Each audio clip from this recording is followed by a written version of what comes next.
Hello welcome back to our channel. இன்றைக்கி நம்ம சேனலில் ஒரு vlog தான் பார்க்க போகிறோம். இதில் நிறைய விஷயங்கள் உங்களோட ஷேர் பண்ண போகிறேன். இது கொஞ்சம் இன்ட்ரெஸ்டிங்காகவும் உங்களுக்கு பிடிச்ச மாதிரியும் இருக்கும் நம்புகிறேன். ஸோ மார்னிங் எப்பொழுதும் போல் ஒரு கோலம் போட்டாச்சு. இன்றைக்கி டே ஸ்டார்ட் ஆகிறதுக்கு முன்னாடி முதல் நாளே நான் வந்து கேரட், பீன்ஸ், கேபேஜ்லாம் கட் பண்ணி வச்சுட்டேன். ஏன்னா வந்து ஷர்பி இன்றைக்கி வந்து ஃப்ரைட் ரைஸ் கேட்டிருந்தா. ஸோ இந்த பாக்ஸ் பார்த்திங்கன்னா நான் ஃப்ரிட்ஜில் தான் வாங்கியிருந்தேன். ஃப்ரிட்ஜ் ஆர்கனைசர்னு போட்டாலே இது வருது. இதோட லிங்க் வேணும் அப்படின்னா டிஸ்கிரிப்ஷனில் கொடுக்குறேன், செக் பண்ணி பாருங்கள். லாஸ்ட்டு கொஞ்ச நாளாக யூஸ் பண்ணிகிட்ருக்கேன். அதில் உள்ள கொத்தமல்லி, இஞ்சிலாம் அதிலே தான் இருக்குது. மற்றபடி குவாலிட்டி வைஸ் பார்த்திங்கன்னா ப்ரைஸ் வைஸ் ஓகே அப்படின்னு சொல்லலாம். ரொம்ப ஸ்ட்ராங்காகவும் இல்லை, ரொம்ப லோவாகவும் இல்லை. செப்பரேட்டடாக இருக்கிறதுனால நம்ம நிறைய திங்ஸ் வச்சுக்கிற மாதிரி இருக்குது. முக்கியமாக லஞ்ச் பேக் பண்ணணும் அப்படின்னா இந்த மாதிரி முதல் நாள் கட் பண்ணி வச்சுக்கிட்டிங்கன்னா ஈஸியாக இருக்கும். ஸோ சிங்க் ஃபுல்லாக வந்து அச்சய பாத்திரம் மாதிரி நிறைஞ்சு விளைஞ்சது வாஷ் பண்ணி வச்சாச்சு. இது பார்த்திங்கன்னா ஷர்பியோட ஸ்நாக்ஸ் அண்ட் லஞ்ச் பாக்ஸ் உள்ள ஐட்டம் எல்லாமே தனியாக எடுத்து வச்சுருக்கேன். ஏன்னா மார்னிங் கொஞ்சம் நம்ம ஃப்ரீயாக இருக்கலாம்ல. நெக்ஸ்ட் டே தலைவர் காமராஜரோட பிறந்தநாள். இதை பற்றி அவள் கவிதை சொல்ல போகிறா. ஸோ அது வந்து வீடியோட எண்டில் நான் வந்து ஜாயின் பண்ணியிருக்கேன். இப்போ மார்னிங் ரொட்டீனை ஸ்டார்ட் பண்ணிடலாம். ஸோ என்னை பொறுத்த வரைக்கும் அந்த குட்டி குட்டியாக கட் பண்ணி வச்சுருக்கிற ஆர்கனைசர் பார்த்திங்கன்னா எனக்கு ஹெல்ப்ஃபுல்லாக இருக்குது. மார்னிங் வேக்கப் ஆனோன்னா கொஞ்சம் ஒர்க் ஃப்ரீயாக இருக்க மாதிரி இருக்கும். வேக்கப் ஆனோடனே இந்த சைடில் வந்து எனக்கு டோர் ஓப்பன் பண்ணுறது பிடிக்காத விஷயமா இருக்குது. மூஞ்சிலே வெயில் அடிக்கிற மாதிரி இருக்கும். இந்த விண்டோ வழியாக வர சூரிய வெளிச்சம் நல்லா வெளிச்சமாக இருந்தது. அதனால் நான் லைட்டே போட்டுக்கல. பட் வீடியோவில் பார்க்கும்போது தான் தெரியுது ரொம்ப டல்லாக இருக்குது. ஸோ நாள்லேருந்து அந்த மிஸ்டேக் பண்ணாமல் இருக்கேன். சாரி, இன்றைக்கி அட்ஜஸ்ட் பண்ணிக்கோங்க. ஸோ பார்த்திங்கன்னா ஃப்ரைட் ரைஸ் பண்ணுறதுக்கு பாஸ்மதி ரைஸ் வந்து இருந்தது. அது கொஞ்சம் தான் இருந்தது.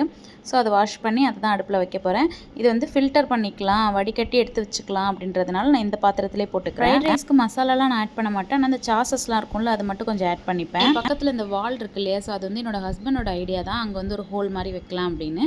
இப்போ அது எதுக்கு யூஸ் ஆகுதோ இல்லையோ, டெய்லி வந்து ஷர்பி வேக்கப் ஆகிறதுக்கு முன்னாடி அவளுக்கு தேவையான டவல் அதெல்லாம் எடுத்து வச்சுருவேன். அவள் வந்துட்டு குளிச்சுட்டு அந்த ஒர்க்கெல்லாம் முடிச்சுட்டு தான் இங்கேயே வருவாள். ஸோ எனக்கு ஹெல்ப் பண்ண வருவாள். ஸோ அப்போ தான் நான் பேசவே ஸ்டார்ட் பண்ணுவேன். மார்னிங் வந்துருச்சுன்னு பார்த்திங்கன்னா ரொம்ப லோன்லியாக தான் இருக்கும். ஏன்னா ஷர்பியும் தூங்கிட்டு இருப்பா, தனியாக இருக்கும். அதனால் வந்து கொஞ்சம் சீரியல் இல்லை ஏதாவது ஒரு சீரீஸ் ஆன் பண்ணி விட்டுட்டு நான் வந்து ஒர்க்கை ஸ்டார்ட் பண்ணிவிடுவேன். இப்போல்லாம் vlog எடுக்கிறதுனால நான் உங்களோட இது மாதிரி ஒவ்வொன்றும் கான்சன்ட்ரேட் பண்ணி உங்களை பார்த்துட்டே பண்ணிகிட்ருக்கேன்னா ஸோ கொஞ்சம் இன்ட்ரெஸ்டிங்காக போயிட்டுருக்கு. ஹேர் லாஸ் பார்த்திங்கன்னா எனக்கு ரொம்ப ஹெவியாக ஆகிட்டு இருந்துச்சு. ஏன்னா நம்ம இன்விடேஷன் வைக்க போகும்போதெல்லாம் நிறைய ஊர் ட்ராவல் பண்ணோம், நிறைய வாட்டர் மாற்றி மாற்றி குடித்தோம். அது மட்டுமே இல்லாமல் பொல்யூஷன் இது மாதிரி நிறைய இருந்தது. இதனால் ஹேரோட லென்த்து அதே மாதிரி அதோட அளவே ரொம்ப கம்மியாகிடுச்சு. அது கொட்டுதுன்னு சொல்ல முடியாது, நுணுங்குதுன்னு சொல்லுவோம்ல, அந்த மாதிரி பிரேக் நிறையா ஆன மாதிரி ஆயிடுச்சு. ஸோ எல்லாமே என்னோடய ஃபுட் ஹேபிட்டை மாற்றணும் அப்படின்னு முடிவு பண்ணியிருக்கேன். ஸோ காஃபியே பார்த்திங்கன்னா ரொம்ப அடிக்ட் ஆகிட்டேன் நான். இந்த வெயிட் லாஸ்க்கு விட்டதுக்கப்புறம் வெயிட் லாஸில் இருக்கும் போது நம்ம காஃபி வந்து ஒரு நாளைக்கு 1 எடுத்துகிட்டு இருந்தோமா, இப்போ வந்து அப்படியே உள்ட்டா ஒரு நாளைக்கு வந்து 3-4 கிட்ட போயிட்டு இருந்துச்சு. ஸோ அதுக்காகவே இதை நான் ஸ்டாப் பண்ணியிருக்கேன். என்னென்னா டெய்லி ராகி, அப்படி இல்லைன்னா நம்ம வந்து பேர் மறந்துடுச்சு பாருங்கள் டக்குன்னு, ராகி அப்படி இல்லைன்னா திணை, இது ரெண்டும் மாற்றி மாற்றி கொஞ்சமாக தண்ணி சேர்த்து உப்பு சக்கரை சேர்த்து காஃபிக்கு பதில் ஆல்டர்னேட்டிவாக நானும் ஷர்பியும் எடுத்துக்கிறது. சாட்டர்டே சண்டே எங்களுக்கு ஹாலிடே. ஸோ அதனால் என்ன வேணாலும் குடிச்சிக்கலாம். ஹார்லிக்ஸ், நான் வந்து ஒரு ஹார்லிக்ஸ் அடிக்ட்டுங்க. எந்த அளவுக்கு அப்படின்னா ரொட்டீனாக கொடுத்துட்டே இருந்திங்கன்னா 1 ஹவருக்கு ஒன்ஸ் குடிச்சிட்டே இருப்பேன். அந்த மாதிரி காஃபியை விட எனக்கு ஹார்லிக்ஸ் அடிக்ட்டுன்னு தான் நான் சொல்லணும். ஸோ அதனால் காஃபி, ஹார்லிக்ஸ் எல்லாமே ஸ்கிப் பண்ணிவிட்டு இது மட்டும் கண்டினியூவாக இப்போ எடுத்துக்க போகிறோம். ஆனால் சாட்டர்டே சண்டே வந்து காஃபி, டீ, ஹார்லிக்ஸ் எது வேணாலும் குடிச்சிக்கலாம் அப்படின்னு விட்டுருக்கோம். ஸோ எம்டி ஸ்டொமக்கில் இப்படி குடிக்கிறதுமே நல்லதாக இருக்கலாம். இன்னொன்று என்னோடய ஃபுட் ஹேபிட்டை நான் மாற்றணும். ஸோ என்னோட பழக்கமே ஷர்பிக்கும் வந்துடக்கூடாது அப்படிங்கிறதுனால நான் அந்த மாதிரி சேஞ்ச் பண்ணியிருக்கேன். ஃபஸ்ட்டு இன்னொன்று சொல்லணும்னா, எனக்கு ஹேர் பின்னி போடலை அப்படின்னாலே முடி கொட்டும். ஸோ அது மற்றவங்களுக்கு எப்படின்னு தெரியல, என்னோடய அனுபவத்தில் எனக்கு வந்து பின்னி போடாமல் இது மாதிரி போனிடெயில், கொண்டை இந்த மாதிரிலாம் போட்டாலே எனக்கு வந்து முடி கொட்டும். பட் கொஞ்ச நாளாகவே எனக்கு பின்னி போடுறதே பிடிக்க மாட்டேங்குது. தூக்கி கொண்டை போட்டால் தான் ஃப்ரீயாக இருக்க மாதிரி இருக்குது. ஸோ அதனால் இந்த மாதிரி கிளிப் போட்டு இல்லை கேட்ச் கிளிப் போட்டு ஏதோ ஒன்று பண்ணிடுறது. அதனால எனக்கு முடி ரொம்ப ஓவராக கொட்டுதோ அப்படின்னு ஒரு ஃபீல் வந்துடுச்சு. ஸோ அதுக்கப்புறம் மடக்கியாச்சும் போட்டுறணும் அப்படின்னு ஒரு முடிவுக்கு வந்திருக்கேன். ஏன்னா என்னோட வீடியோ கண்டினியூவாக பார்க்குறவங்களுக்கு தெரியும், நான் முடி வந்து நல்ல நுனி வரைக்குமே பின்னி அதையுமே மடக்கி மடக்கி ரப்பர் பேண்ட் போட்டுருவேன். ப்ரைடல் டேக்கு மட்டும்தான் நான் ஃப்ரீயாக போயிட்டுருப்பேன். அதுவும் ஃப்ரீ ஹேர்லாம் கிடையாது. ஸோ கொஞ்சம் லூஸ் ஹேரோ இல்லை ஹேர் வாஷ் பண்ணியோ வித்தவுட் ஆயில் அதை மாதிரி போயிட்டுருப்பேன். மற்ற நாள்லாம் இப்படி தான் இருப்பேன். அதனால தான் கொஞ்சம் கொஞ்சம் என் முடி தாக்கு பிடிச்சிட்ருக்கு போல். ஸோ அதுக்கப்புறம் அகைன் வந்து நம்ம ஸ்டார்ட் பண்ணணும். ஹேர் கேரை தாண்டி ஸ்கின் கேர் வந்து முக்கியமாக நம்ம ஹவுஸ் வார்மிங்காக பண்ணிகிட்டு இருந்தோம். டோட்டலாக அந்த டேக்கு ஒரு 10 டேஸ் முன்னாலேருந்து நான் எல்லாத்தையுமே விட்டுட்டேன். ஏன்னா வந்து ஃபுல்லாக சுற்றி நான் மட்டுமே அலைஞ்சிட்டு இருந்த மாதிரி இருந்துச்சு. நான், அப்பா, என் ஹஸ்பண்ட் அந்த மாதிரி நம்மளோட ஃபங்க்ஷன் அப்படின்னு ஒரு கான்சன்ட்ரேட்டடாக போயிட்டு இருந்ததுனால எதையுமே கண்டுக்கல. ஆமாம் போ அப்படிங்கிற மாதிரி விட்டுட்டேன். நிறைய பேர் வந்து ஹவுஸ் வார்மிங் ஃபங்க்ஷனோட வீடியோ கேட்டிருந்தீங்க. ஸோ அதுவுமே கண்டிப்பாக நான் ஷேர் பண்ணுறேன். என்கிட்ட சுத்தமாக வீடியோவே இல்லை. அந்த படப்படப்பில் எடுக்கணும்னு கூட எனக்கு தெரியல. ஸோ அதனால் கேமராமேன்கிட்ட வாங்கி நான் உங்களுக்கு ஷேர் பண்ணுறேன். அதுக்கு அடுத்தும் பார்த்திங்கன்னா எனக்கு கண்டினியூவாக ப்ரைடல் ஆர்டர் இருந்தது. ஒரு மாதிரி டயர்ட் ஆகிடுச்சு எனக்கு. ஹெல்த் வைஸும் நான் சரியில்லாமல் போயிட்டேன். ஸோ அதனால் என்னோடய டேப்லெட்ஸ் மாற்றி போட்டது எல்லாமே வந்து அப்படியே முடி கொட்டுறது, ஃபேஸ்லாம் டல் ஆகுறது இந்த மாதிரி ஆயிடுச்சு. என்னோடய வெயிட் லாஸ் முடிஞ்சதுக்கப்புறம் நான் வந்து 63 பாயிண்ட் சம்திங்கில் நான் வெயிட் வந்து ரெடியூஸ் பண்ணி அப்படியே விட்டுருந்தேன். 72லேருந்து 62ங்கிறது எனக்கு ரொம்ப பெரிய விஷயமா இருந்தது. 68 தான் நான் ஸ்டார்ட் பண்ணும்போது. பிகாஸ் 72லேருந்து 68க்கு ஒரு வெயிட் லாஸ் பண்ணி தான் நான் வந்து அதை ஸ்டாப் பண்ணி வச்சுருந்தேன். ஸோ அதுக்கப்புறம் 68, 69 இதே மாதிரி தான் மாறி மாறி எனக்கு வந்துட்டு இருந்தது. அது வந்து 63யோட எனக்கு ஸ்டாப் ஆகிருக்கு. அதுக்கு அடுத்து பார்த்திங்கன்னா 62 பாயிண்ட் சம்திங் வரும். பட் வந்து 63 தான் என்னோடய கான்ஸ்டண்ட்டாக நான் வந்து கொண்டுட்டு வந்துட்டு இருந்தது. இப்போ என்னோடய கரண்ட் வெயிட் பார்த்திங்கன்னா 64 காட்டுது. ஸோ ஓகே, நம்ம கொஞ்சம் ஹெல்த் வைஸுமே கொஞ்சம் கான்சன்ட்ரேட் பண்ணணுமோ அப்படின்னு எனக்கே தோணிடுச்சு. ஸோ அதனால் இந்த மாதிரி எல்லா ஃபுட் ஹேபிட்டுமே மாற்றிட்டுருக்கேன். நிறைய பேரோட விலாக்லாம் வந்து பார்க்குறேன். ஏன்னா எனக்கு நிறைய சஜஸ்ட் ஆகுது, ஆட்டோமேட்டிக்காகவே வந்து சஜஷனில் வந்துகிட்டே இருக்குது.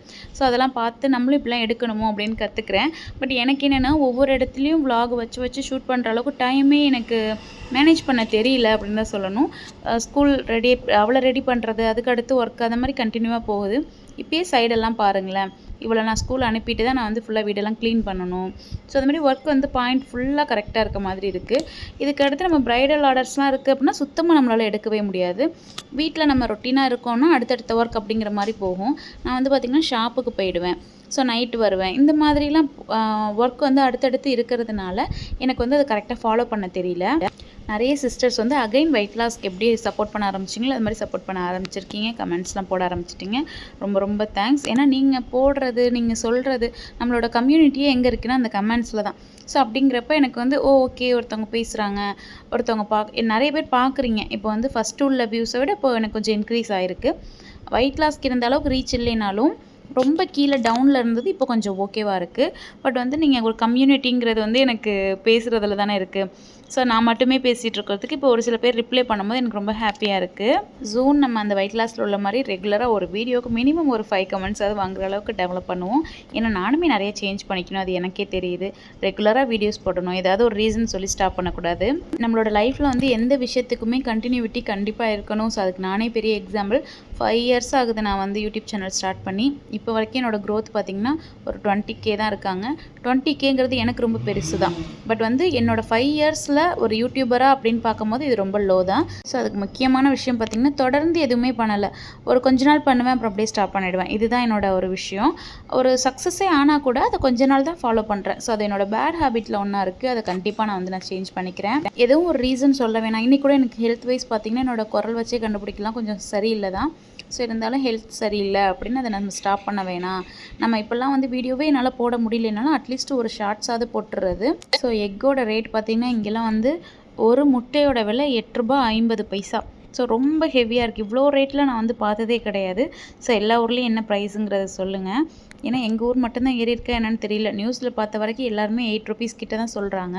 என்னோடய ஃப்ரெண்ட்ஸ் எல்லாமே கூட யூடியூப்பில் நான் ஏதாவது மிஸ்டேக் பண்ணாலும் சரி, இல்லை வந்து பேசுகிறதா இருந்தாலும் சரி, அதை வந்து பர்சனல் மெசேஜில் வந்து சொல்லுவாங்க. நீ இந்த மாதிரி பண்ணியிருக்கேடி, நீ இந்த மாதிரி பண்ணியிருக்கடி அப்படின்னு சொல்லி என்னோடய காலேஜ் ஃப்ரெண்ட்ஸாக இருக்கட்டும், இல்லை நமக்கு தெரிஞ்ச ஃப்ரெண்ட்ஸாக இருக்கட்டும், யாருமே கமெண்டில் சொல்ல மாட்டாங்க.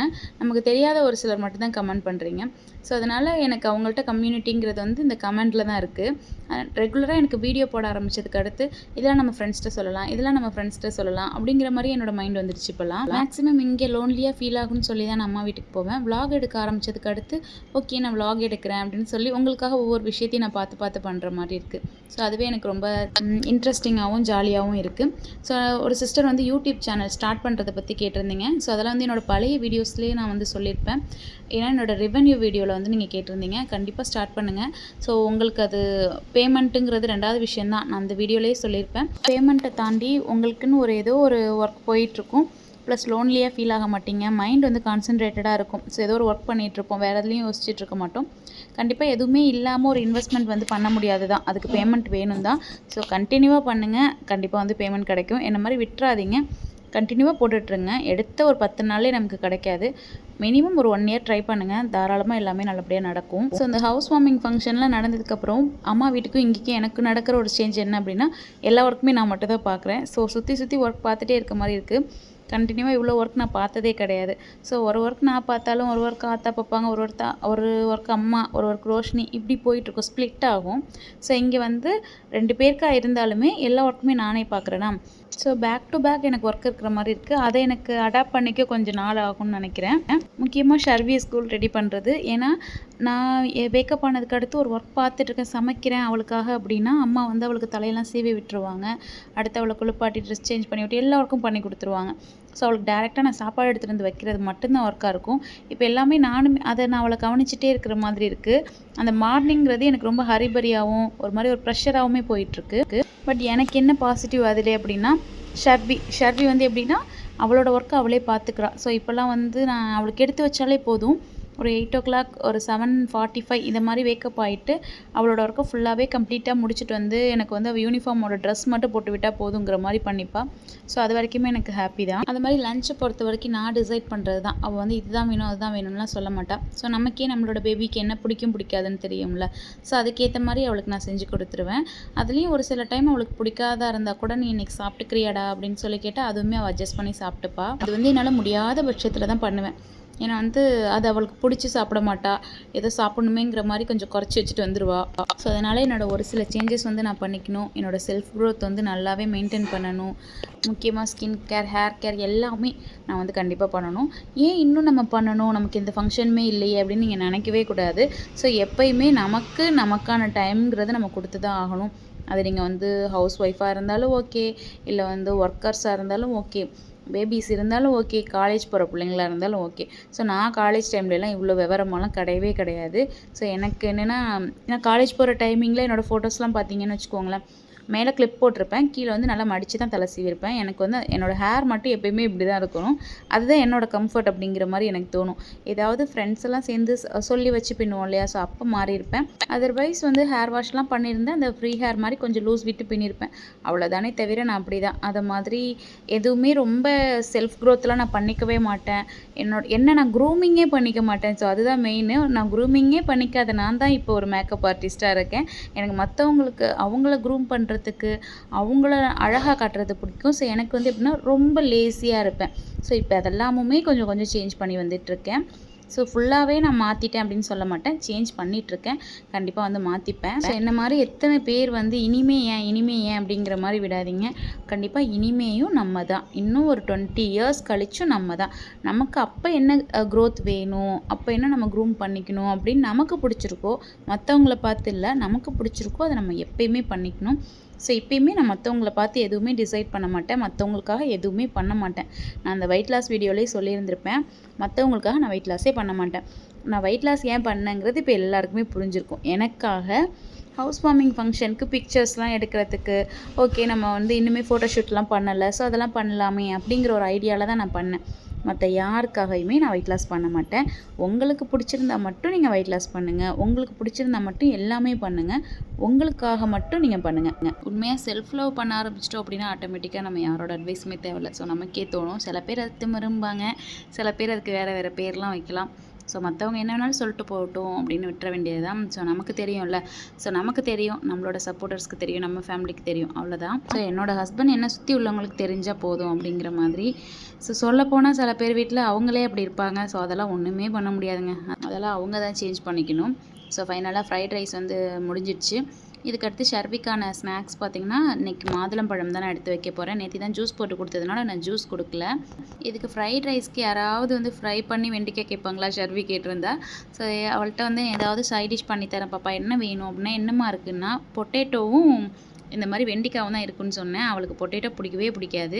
அவளுக்கு ஒரு டைம் பார்த்திங்கன்னா பொட்டேட்டோ சாப்பிட்டுட்டு ஒரு மாதிரி கை கால்லாம் வலிக்க ஆரம்பிச்சிருச்சு. ஸோ சில பேர் சொன்னாங்க பொட்டேட்டோ கேஸ் அதனாலயா இருக்கும் அப்படின்னு. அதுலேருந்து பொட்டேட்டோ பிடிக்காது, பட் பொட்டேட்டோ சிப்ஸ் மட்டும் பிடிக்கும். அந்த ஃப்ரை மட்டும்தான் பிடிக்காது, சிப்ஸ் பிடிக்கும், ஃப்ரைஸ் பிடிக்கும், அது மட்டும் ஸ்கிப் பண்ணியிருக்கா. கேட்டால் அவளுக்கு வந்து அந்த ஃப்ரைஸ்லாம் சாப்பிட்ற அன்றைக்கி அந்த வலி வரலையா, பொட்டேட்டோ ஃப்ரை இது பொரியல் பண்ணி சாப்பிடுவோம்ல, அப்போ தான் அந்த வலி வந்துச்சான். ஸோ அதனால் அதை மட்டும் அவள் ஸ்கிப் பண்ணி வச்சுருக்கா. அதை தாண்டி யார் வீட்லையாவது வச்சுட்டாங்கன்னா கூட, வெளிலலாம் ஊருக்கு போவோம்ல, அப்போ வச்சுட்டா கூட அதை மட்டும் அவள் ஸ்கிப் பண்ணிவிடுவாள்.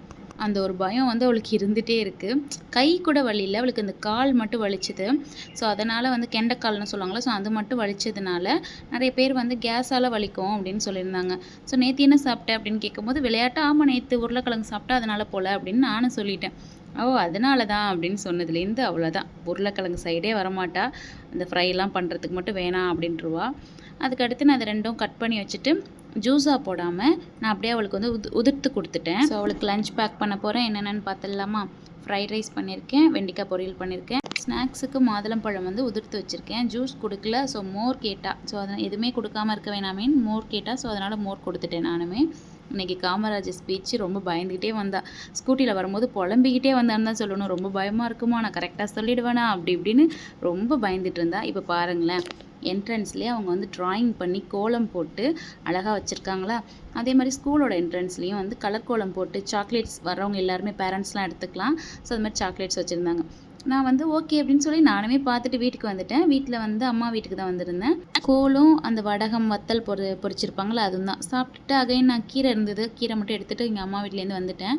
ஸோ வந்து ஒரு 12 கிட்ட சூப் வச்சு குடிக்க போகிறேன். கீரையை ஃபுல்லாக உருவிட்டு சூப் வச்சு குடிச்சிட்டு கொஞ்சமாக சாம்பார் பண்ணிக்கலாம் அப்படின்னு பிளான் பண்ணிட்டேன். ஸோ எனக்கு இன்றைக்கி லஞ்ச் பார்த்திங்கன்னா இதுதான். பட் ஷர்வி வந்து ஸ்கூலில் என்னென்னலாம் பண்ணாங்களோ அதை அப்படியே நோட் பண்ணி வச்சுட்டா. நோட் பண்ணி அகைன் வீட்டில் வந்து அதை பண்ணியிருந்தா. ஸோ அதையுமே நான் வீடியோவில் ஆட் பண்ணுறேன் பாருங்கள். எனக்கு செம்ம சிரிப்பாக இருந்துச்சு. ஸோ அதே மாதிரி கோலம் போட்டு அதே மாதிரி டேபிள் போட்டு அவளுக்குன்னு வந்து ஒரு பக்கம் செவுத்தையே நாங்கள் அங்கே ஒதுக்கி கொடுத்துட்டோம். ஃபுல்லாக ஏபிசிடி எல்லாம் எழுதி டீச்சர் விளையாட்டு விளையாடுறதுக்கெலாம் பழகிக்கோ அப்படின்னு சொல்லி. ஏன்னா நம்மளும் அந்த வேலை பார்த்தோம்ல, சின்ன வயசுலேருந்து டீச்சர் விளையாட்டுலாம் விளையாடுவா. யாரெல்லாம் விளையாடிருக்கீங்கன்னு தெரியல, நானும் அந்த வேலை பார்த்துருக்கேன். ஸோ அவளுமே அதே மாதிரி டீச்சர் விளையாட்டுலாம் விளையாடுவா. ஸோ அதுக்கு அதே மாதிரி போர்டு குச்சி எல்லாம் வச்சுருப்பா. டஸ்டர் வரைக்கும் வாங்கி வச்சுருக்கா. இந்த முருங்கைக்கீரையில் இந்த மாதிரி உருவினதுக்கு அடுத்து இந்த விளக்கமர் செஞ்சு யாரெல்லாம் கூட்டியிருக்கீங்க. நான் இந்த வேலை சின்ன வயசில் பார்ப்பேன், அதனால தான் அந்த வீடியோவில் எடுத்திருந்தேன். ஸோ அந்த செவரு ஃபுல்லாக அவளுக்கு ஃபுல்லாக ட்ராயிங் பண்ணுறது விளையாடுறதுக்காக வச்சுருக்கோம். அதில் அதே மாதிரி காமராஜர் ட்ராயிங் பண்ணி ஸோ அவள் வரைஞ்சிருக்கா. நம்ம வந்து அவங்க தலைவர் காமராஜர் நம்பிக்க வேண்டியது தான். ஸோ அந்த மாதிரி ட்ராயிங் பண்ணி கீழே கோலம் போட்டு சேரில் சாக்லேட்லாம் வச்சுருந்தா. ஸோ வர்றவங்களாம் பார்த்துட்டு எடுத்துக்கோங்கம்மா அப்படின்னு சொல்லிட்டு அவளே வந்து கவிதை அங்கே சொல்லிட்டு இருந்தா. இதெல்லாம் ஈவினிங் நடந்தது. முதல் நாள் வந்து அவள் கவிதை ப்ரிப்பேர் பண்ணுற வீடியோ வந்து இந்த வீடியோட எண்டில் ஜாயின் பண்ணியிருக்கேன். ஸோ பாருங்கள் அவள் எப்படி கவிதை சொல்லியிருக்காங்கிறதையும் கமெண்டில் சொல்லுங்கள். நான் வந்து கீரை சூப் வந்து இப்போலாம் எடுத்துக்கிறது சொன்னேன் இல்லையா, ஸ்கின் அண்ட் ஹேருக்காக ஏதாவது ஒரு ஸ்டெப் எடுக்கணும்னு. ஸோ அதுக்கு ஒரு ஸ்டெப் தான் இது. ஸோ இன்றைக்கி ஒரு 12 கிட்ட ஒரு காஃபி குடிக்கிற பழக்கம் எனக்கு இருக்குது. இப்போ ரீசெண்டாக அது ரொம்ப அடிக்ட் ஆகிடுச்சு இல்லையா. ஸோ அதுக்கு ஆப்ஷனலாக அந்த கீரை சூப் வச்சு குடித்தேன். இந்த டோரை இப்போ ஓப்பன் பண்ணோன்னு வச்சுக்கோங்களேன், ஆப்போசிட்டில் வெயிலே இருக்காது, வெளிச்சம் தான் இருக்கும், சூப்பராக இருக்கும். அந்த 12க்கு அப்புறம் வந்து அந்த வெயில் இந்த பக்கம் சூரியன் இந்த பக்கம் போனதுக்கப்புறம் நம்ம ஓப்பன் பண்ணோம்னா வெளிச்சம் இருக்கும், வெயில் இருக்காது. ஏர்லி மார்னிங் பார்த்திங்கன்னா அது உண்மையிலே நல்லது தான். நம்ம வேக்கப் ஆன உடனே நம்ம வீட்டுக்குள்ளே வந்து சூரியன் வர்றது வந்து நல்லது தான். நான் ரொம்ப ஹெவியாக இருக்குமே அப்படின்னு சொல்லிட்டு ஓப்பன் பண்ண மாட்டேன். ஸோ பார்த்திங்கன்னா பால்கனியில் செடிலாம் சூப்பராகவே க்ரோத் ஆகி வந்திருக்கு. இன்னுமே மீஷோவில் சில செடிலாம் ஆர்டர் போட்டு அதை நான் வந்து கண்டினியூவாக ஃபாலோ பண்ணுறேன். ஸோ அதெல்லாம் எதெல்லாம் நல்லா வளருது அப்படிங்கிறதையுமே நான் உங்களோட ஷேர் பண்ணுறேன். ஸோ சொன்னேன் இல்லையா, ஸோ அதுதான் இது. ஸோ அவள் அழகாக எழுதி வரைஞ்சி வச்சுருக்கா. அவளுக்கு அந்த பர்ஃபெக்டாக வரைய தெரியலனாலும் அந்த ஒரு முயற்சி வந்து எனக்கு ரொம்ப பிடிச்சிருந்துச்சு. இதில் எனக்கு வேறு சாக்லேட் வந்து ரெக்கமெண்ட் பண்ணிட்டு இருந்தா. ஸோ ஆல்ரெடி சொன்ன மாதிரி அவளோட கவிதையை இப்போ நம்ம கேட்கலாமா?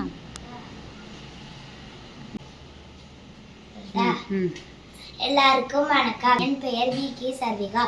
நான் 4ஆம் வகுப்பு படிக்கிறேன். நான் இப்பொழுது காமராஜர் பற்றி சிறு கவிதைகள் சொல்ல போகிறேன்.